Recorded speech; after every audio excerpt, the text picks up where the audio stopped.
You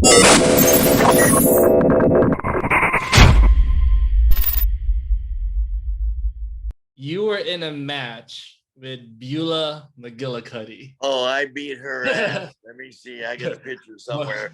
Okay, here's the picture. Here's the Can picture. you Here's tell? the picture of me on top of the turnbuckle. I got a little juice. I was all busted open. So can you tell us the story of what led to that match? well, she was with Tommy Dreamer and I was with Van Dam, you know what I mean? And of course they didn't see eye to eye, and I always used to mess with Beulah, and they wanted to see us fight, but you know, we're two non-wrestlers. I don't know how to wrestle. I don't know how to do leapfrogs and arm drags and body slams and figure fours and all that. So they wanted to have a tag match between Tommy Dreamer and Beulah against me and Van Dam. And right before the match, Van Dam got hurt by Tommy Dreamer, and Tommy Dreamer hurt his leg. So it was me and Beulah in the ring by ourselves, and I pushed her around. So Joey Styles says, Beulah and Fonzie? Hell yeah. So we got it, man. We got it going, and she busted me open. If it wasn't for that blood, we wouldn't be talking about the match today. I almost bled to death. I had to get rushed to the hospital.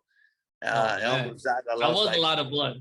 I lost about 33% of my blood. They had to give me a transfusion and blood and keep me in there. So listen, so I'm all busted open. So I get to the hospital. At first I go from the ring to the dressing room. The paramedics are working on me because I got this cut right here. If you can see it, it's a big gash right here.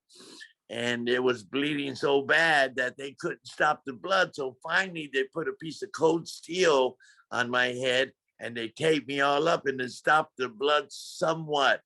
So they rushed me to the hospital because I had head trauma. Head trauma trumps everything else. You know, you get first care when you, so they rushed me to the hospital. I'm sitting in the hospital room and some nurse comes in and she starts undoing the Band-Aid. And I said, hey, ma'am, you shouldn't undo that Band-Aid because they couldn't stop the bleeding and it's going to bleed. She says, don't tell me how to do my job. I've been a nurse for 27 years. I said, okay.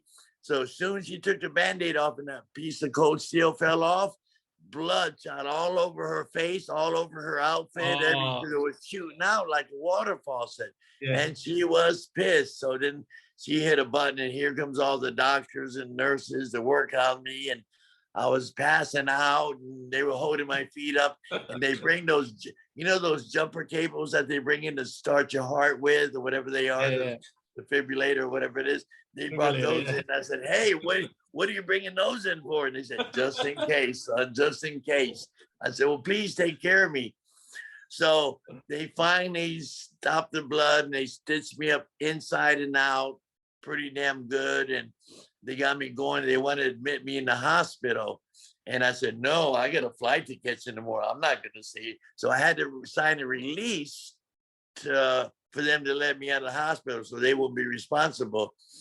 And they said, okay, we're going to release you, but you got to sign this paper saying, you know, you're releasing yourself under, not under, you know, we want you to stay. So they said, whatever you do, don't smoke cigarettes, don't smoke a joint, don't take no pills, don't have no alcohol, don't have nothing. Just go to your hotel room, relax, have somebody with you, and then catch your flight home and go see a doctor when you get home. So soon they brought me out to the waiting room where Sandman was waiting for me. And they bring me on the wheelchair, and there's Sandman. He has a 44-ounce cocktail for me, has a joint lit up, and he gives me a Percocet. And I took all three at one time, you know, so I was fucking crazy. Thank God I made it through. You know what I mean? Did they ever ask you why you were bleeding? Like, did you tell them? Yeah, they sure did. They wanted to know exactly what happened. And I said, yeah, I had a fight with a centerfold penthouse superstar, porn star girl. And, you know, she hit me with a 10 sheet and busted me open. Okay, we get it, you know. Was that a good payday? There with excuse me? Was that a good payday at the end of it all? Like, oh, yeah. Paul Heyman paid me well. Like I said, I made $250,000 in 5 years and only worked 2 days a week. that was pretty damn good. If you break it down, that's, you know, $1,000 a weekend, which wasn't bad pay for the 90s, you know?